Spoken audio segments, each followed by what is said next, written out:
Tricky lips part 1. This is more so for surgeons, but I think patients will benefit from it as well. There are certain types of lip shapes that are not necessarily for the beginner, or it's a lip that needs a little bit more than just a lip lift. I start with the filtral plane, so in the midline. What can be tricky here is a patient that has, for instance, a very low set septum, the wall separating our nostrils inside the nose. So even a lift there can be tricky because there's not enough space to lift everything up. Another reason why things could be tricky in that area is just underneath the septum is a piece of bone that sticks out. It's called the anterior nasal spine. If this nasal spine is set low, same thing happens. You don't have enough space to lift things up.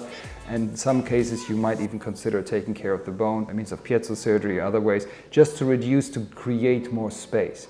And the last reason why in midline there could be a tricky situation and a lip lift not necessarily that successful is the frenulum. The frenulum is this little membrane on the inside of your inner lip. And some patients have a frenulum that is very, very long. So there's a limitation of how much freedom of movement these people have, even when they smile.